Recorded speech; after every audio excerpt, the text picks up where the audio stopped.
ঈদ মোবারক। আজকে বাংলাদেশের প্রতিটি গ্রামে, প্রতিটি বাজারে, প্রতিটি গঞ্জে, প্রতিটি শহরে ঈদের জামাত অনুষ্ঠিত হচ্ছে।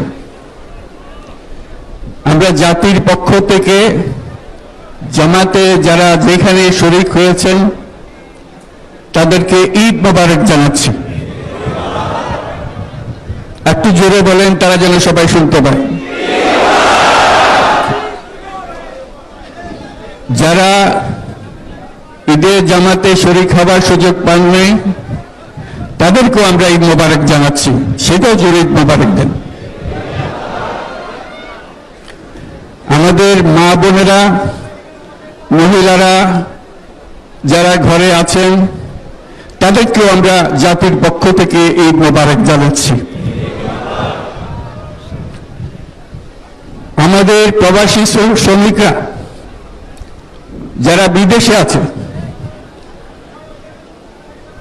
সারা বছর কষ্ট করেছে, আজকে হয়তো ঈদের জামাতে যেতে পারবেন কিংবা যেতে পারবেন না, কিন্তু জাতির পক্ষ থেকে আমরা তাদেরকেও ঈদ মোবারক জানাচ্ছি।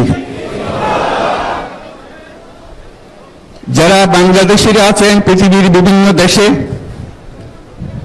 জাতির পক্ষ থেকে তাদেরকে আমরা বলে যাইনি, তাদেরকেও আমরা ঈদ মোবারক জানাচ্ছি। যারা হাসপাতালে আছে, রোগী বিভিন্ন কারণে ঈদের জামাতে যেতে পারেন নাই, তাদেরকেও ঈদ মোবারক জানালাম। ঈদ দূরত্ব ঘুচানোর দিন, নৈকট্যের দিন, ভালোবাসার দিন। আজকে সেই দিনটা আমরা যেন গভীর ভালোবাসার সঙ্গে উদযাপন করতে পারি, সেই মেসেজ আমরা যেন সবার কাছে পৌঁছে দিতে পারি। আজকে একটা অটুট ঐক্য গড়ে তোলার দিন, এবং আমরা স্থায়ীভাবে ঐক্য গড়ে তুলতে চাই। ঈদের জামাতের এটাই আমাদের কামনা। আজকে মোনাজাত হবে, মোনাজাতে আমরা অবশ্যই যেন স্মরণ করি, আল্লাহর কাছে প্রার্থনা করি আমাদের এই নতুন বাংলাদেশ গড়ার যারা সুযোগ দিয়েছে, যে বীর সন্তানরা আত্মাহুতি দিয়েছে, আল্লাহ যেন তাদের রূহের মাগফিরাত দেন, তাদের শান্তি দেন। আমরা তাদের মোনাজাতে সেটা যেন আমরা অংশ রাখি। আর মোনাজাতে যারা আহত হয়েছেন, যারা স্বাভাবিক জীবন থেকে বিচ্যুত হয়ে গেছে, এই দেশের জন্য নিজেদের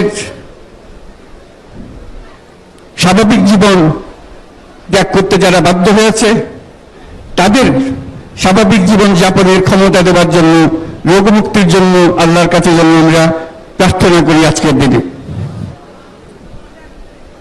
আজকের দিনে আমরা প্রার্থনা করি, যেই নৈকট্য আজকের দিনে আমরা শুরু করলাম,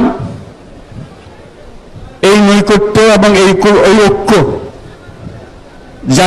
জাতির জন্য যেন স্থায়ী হয়, আমরা যেন একটা ঐক্যবদ্ধ জাতি হিসেবে সামনে এগিয়ে যেতে পারি।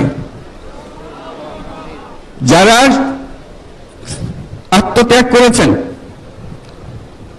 যারা নতুন বাংলাদেশের স্বপ্ন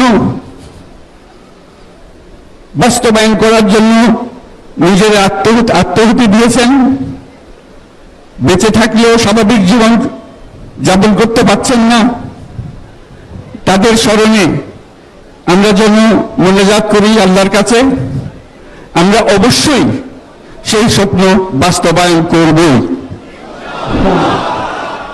শত বাধা সত্ত্বেও, যত বাধাই আসুক, আমরা ঐক্যবদ্ধ জাতি হিসেবে এই নতুন বাংলাদেশ গঠন করব ইনশাআল্লাহ। এই মোনাজাতটা আপনারা সবাই মিলে একসঙ্গে করবেন। ধন্যবাদ সবাইকে। ঈদ মোবারক সবাইকে।